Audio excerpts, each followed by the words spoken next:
What's up guys, my name is Chris Karyusai and welcome back to the Karyusai channel. This time around, Song of the Prairie first look video.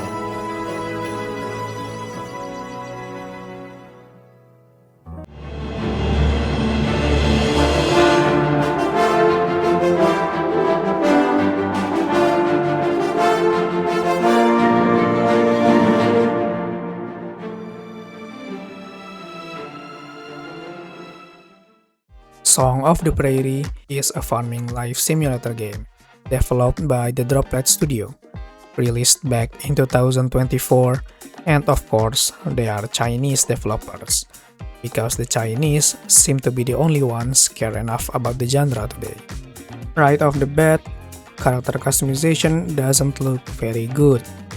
Sure, you can do a lot, but they don't really matter much, especially in a farming game.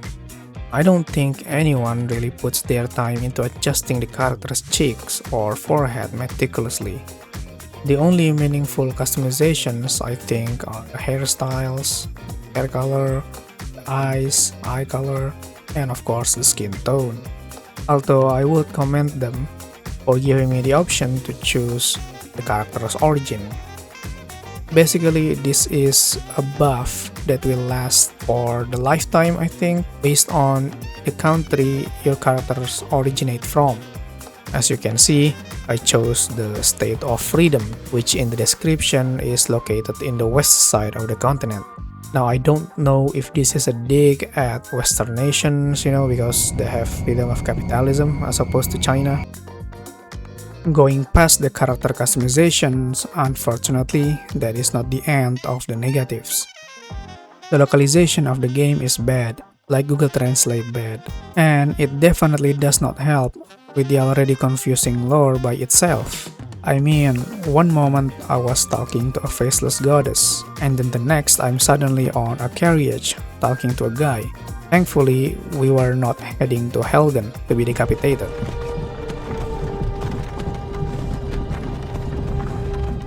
The beginning of the game is going to make you ask existential questions, such as what is the point of me moving to this town, or why am I currently tending to this farm? Typically, farming games will tell you the reason why you are moving into a farm right at the beginning of the game. Most of the times, it's going to be an inheritance from your dead grandfather, because realistically, that is the only way you can own a farm these days.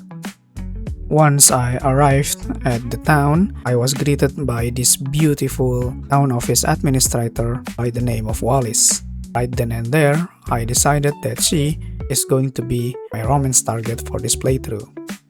You see, usually before going into a cozy game, I will research and look into the romance candidates the game has to offer. From there, I would then pick a character and start playing the game. This time, I did not do it. And there is a good reason for it that I will tell you later in the video, so keep watching. Wallis then walked me through the basic tutorials of the game, the usual: till the land, sow the seeds, water the crops, harvest them and ship them for money. After the initial tutorials, any farming sim veterans would know that the next step is to introduce yourself to everybody in town. The closest one to the farm is the general store called Don't Want to Open, handled by a girl whose name is Lori, who immediately gave me a quest to repair a pig station right in front of her store. Pig stations are basically these fast travel methods. They are scattered around town and you have to discover them first or sometimes repair them to be able to use them. So that's what I did. I needed 50 woods and 50 stones. Instinctively, I equipped my axe and walked to a tree and I started chopping. Miraculously, it actually worked. The tree then fell off and turned into lumbers that I can collect. This is rare to be able to chop trees in a cozy farming game, because usually they would pander to everybody, including the just stop oil folks or tree huggers or whatever they're called. By the way, I actually have no idea if the trees are going to grow back at some point, or if I had just committed a massive deforestation in the town and everybody hates me now. Once I finished the quest and submitted it, I continued to walk through town and introduce myself.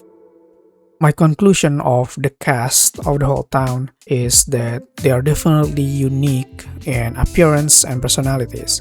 Each of them has quirks. Sometimes it's funny, sometimes it's just flat.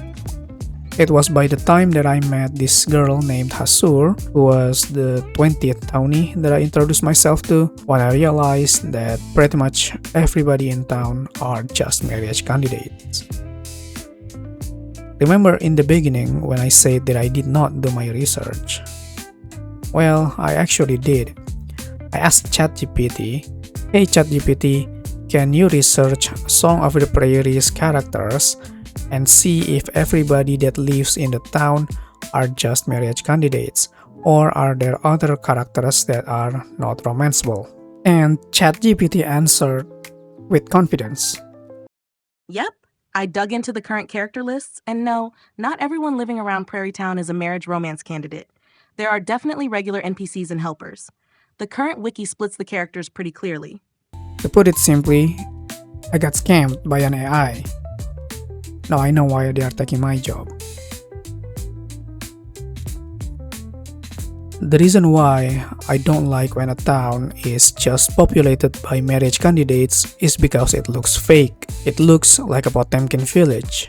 You know, when you read a shoujo manga and the character works at a cafe, a boutique cafe, like a high-end cafe.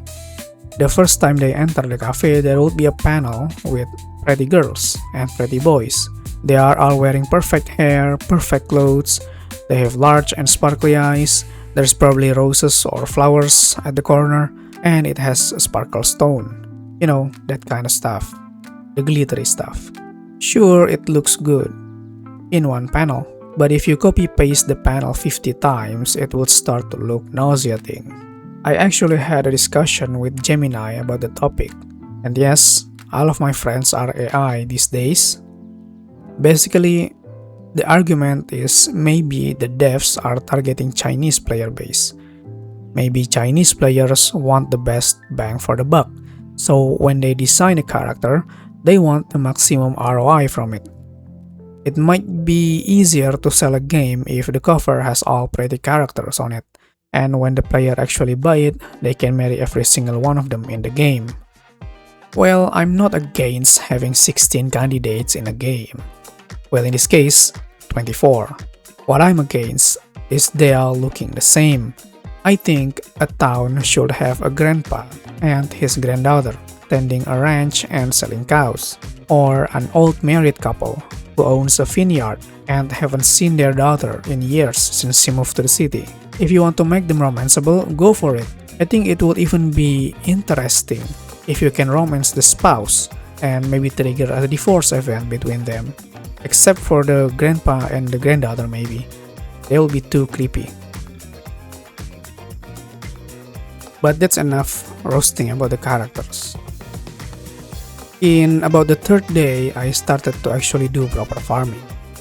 Unfortunately, there are not much I can talk about it because farming mechanic is no longer the biggest selling point of a farming life simulator game, ironically.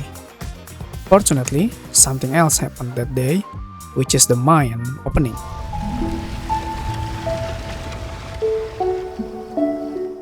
It was a big event where everybody gathered and Wallis told me to check out the mine, so I did, and I was disappointed. The mine is basically a dungeon consisting of floating islands that you can traverse between. You can gather ores from each island and you can also move deeper. Of course, the deeper you go, the better the rewards. Honestly, I was expecting, well, a mine, because I get that the theme of the game is supposed to be magical, but between the oversized crops and the floating islands, I feel like they are just trying too hard. If we want to call it a mine, and we want to use it to mine, then I think it should have just been a mine. Apart from all the disappointments and negatives of the game, I would like to talk about one more feature that is unique to this game, and it's called the inner world. I got to know about this feature when I was introducing myself to the townies, and there was this girl who definitely is a marriage candidate explained to me about the inner world feature. Now, despite of her Mandarin explanation, she did get the message through. Basically, inner world is a feature that every character has, and we can enter the character's inner world and do some stuff in there and gain friendship points, or lose some if you did something wrong. So right away, I tried the feature out on Wallis. I went into Wallis' inner world, and I was disappointed yet again. Well, mainly because I had high expectation. In my mind, the inner world would be a 3D platformer minigame where every time you beat a level, you get to know something about the character. For example, like their likes and dislikes, their birthdays, their relationships between characters, that kind of stuff.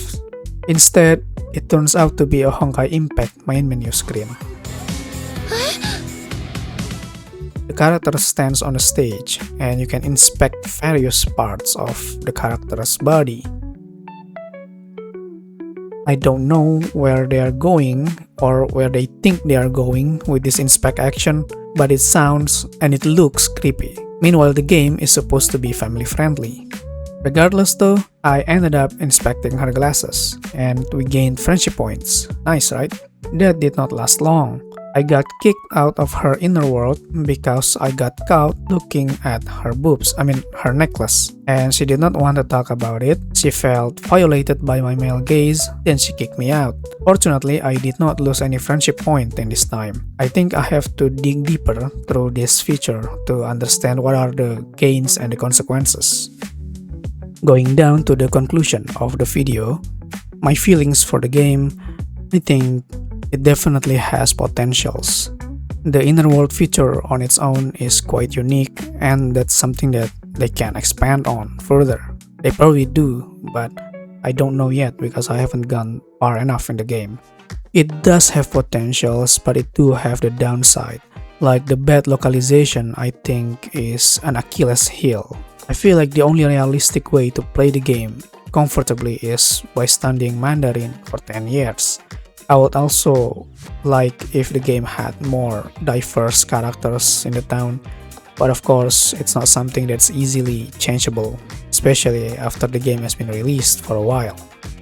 When the conversation comes to value for money, the game is not priced at a premium because it wasn't made by Marvelous. So I think it does have the value for what it's worth, especially if you buy it at a discount. Well, at what it's priced, I don't think you would even feel like you are losing money even if you don't play the game all the way through. So that is all I've got for the Song of the Prairie first look. Let me know in the comments if you play the game, what do you think about it, and which marriage candidate are you marrying. Don't forget to share this video with your grandma, and I'll see you guys in the next one.